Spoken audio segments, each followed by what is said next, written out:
Now next is parallel plate capacitor with different charges on plates. Now अभी तक हम लोग पढ़ रहे थे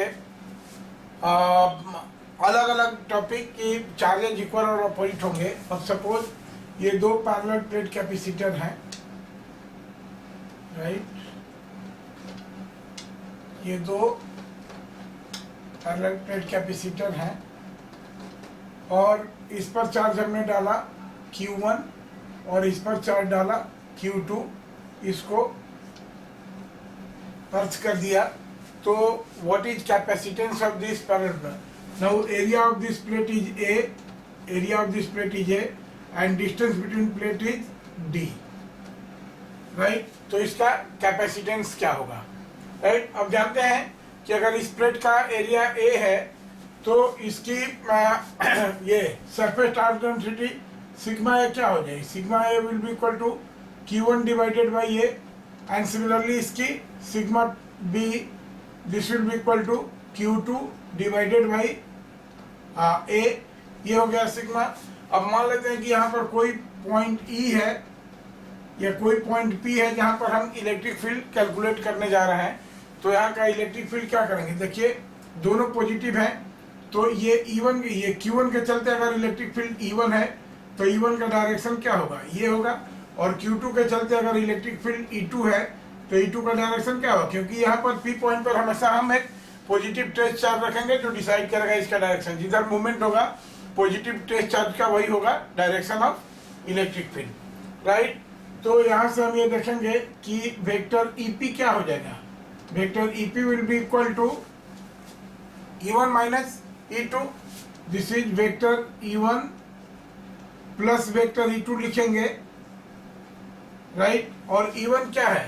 देखिए E1 है तुम्हारा पॉजिटिव डायरेक्शन में, तो दिस इज क्या हो जाएगा? Sigma A by 2 epsilon not.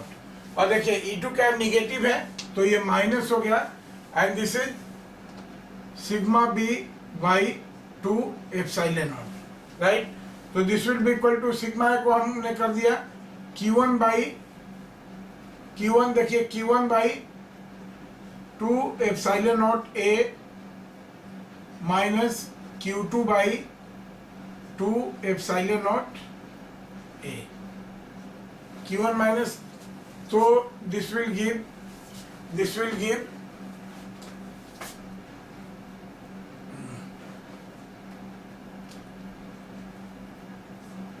2 epsilon naught A और क्या हो जाएगा?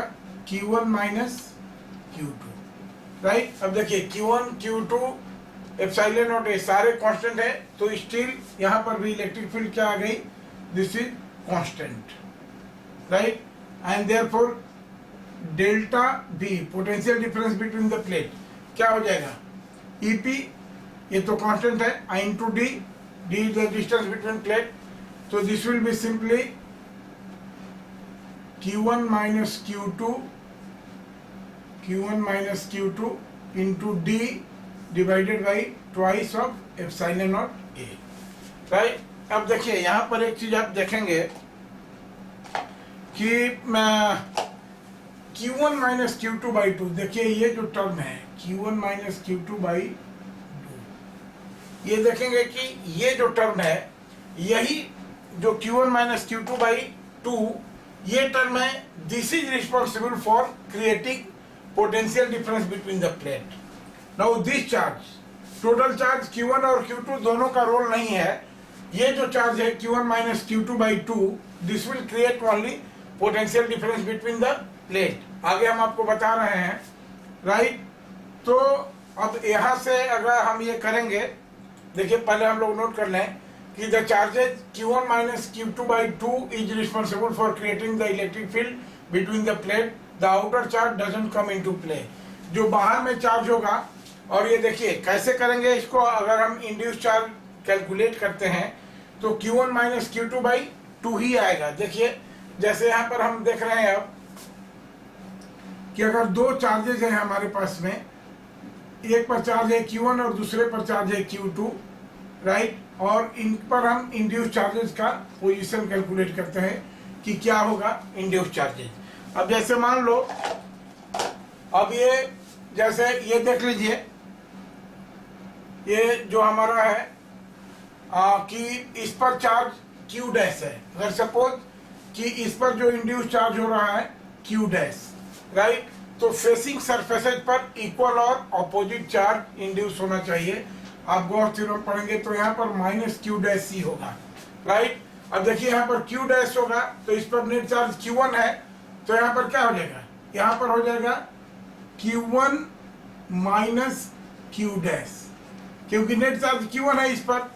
भाई अगर इस सरफेस पर राइट साइड में Q डैश चार्ज होगा तो इस पर नेट चार्ज Q1 ही होना चाहिए, तो इधर बचा हुआ चार्ज क्या होगा इस साइड में, Q1 minus Q dash, right. ये माइनस Q डैश हो गया तो राइट साइड में क्या हो जाएगा, इधर जो चार्ज बचेगा वो Q2 plus Q dash, right. अब देखिए आपको कैपेसिटर होने के लिए इसको करते हैं तो बाहरी चार्ज दोनों इक्वल होना चाहिए, और बाहरी चार्ज दोनों इक्वल होना चाहिए। Now this outer charge, these two charges should be same, और तब यहाँ पर क्या आएगा कि Q1 minus Q dash must be equal to Q2 plus Q dash. Q1 minus Q dash must be equal to Q2 plus Q dash, और इसको simplify करेंगे तो कितना हो जाएगा 2Q डैश। देखिए Q डैश चला गया तो 2Q dash is equal to Q1 minus Q2, right, and therefore Q dash is equal to कितना हो जाएगा Q1 माइनस Q2 बाई 2।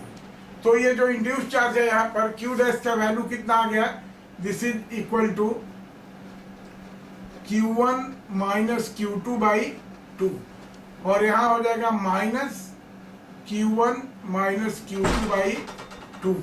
तो ये केवल Q1 माइनस Q2 बाई 2 यही इंड्यूस चार्जेस प्रोड्यूस करते हैं, ठीक है। तो देयरफॉर यहाँ पर C क्या हो जाएगा, कैपेसिटेंस ऑफ द कैपेसिटर। अब Q1 माइनस Q2 जो Q का वैल्यू था Q बाई डेल्टा भी करें यहाँ पर, और Q का वैल्यू कितना है Q1 minus Q2 by 2 divided by, अब ये देखिए Q1 माइनस Q2 बाई 2 यहाँ पर ये कर दिए, और देखिए यहाँ पर क्या हो जाएगा एप्सिलॉन नॉट A ऊपर चला गया और ये D आ गया नीचे, तो ये सारा कैंसिल होकर के कितना हो जाएगा epsilon naught A by D, which gives the capacitance of the parallel plate capacitor with different charges, right. तो also capacitance depend on shape, size and construction of the plate. So here in this case also C will be equal to epsilon naught A divided by D। देखिए ये concept है, तो इसको अब इस पर हम और भी आपको प्रॉब्लम करा देंगे कि अभी यहाँ पर समझ में नहीं हो रहा हो आ रहा होगा कि आउटर चार्ज क्यों इक्वल हो जाएगा, क्योंकि आउटर चार्ज के चलते जो बाहर में फील्ड तो होता नहीं है कैपेसिटर के, केवल अंदर में ही फील्ड होना चाहिए, क्योंकि कैपेसिटर के केस में फील्ड केवल बिटवीन द प्लेट होना चाहिए। बाहर में फील्ड होगा तो वहाँ पर इलेक्ट्रिक फील्ड एग्जिस्ट करेगा, जो कि होना नहीं चाहिए। तो इसलिए इसको हम इक्वेट करते हैं, और 2-3 एग्जाम्पल लेने से ये चीज क्लियर हो जाएगा। Okay, thank you.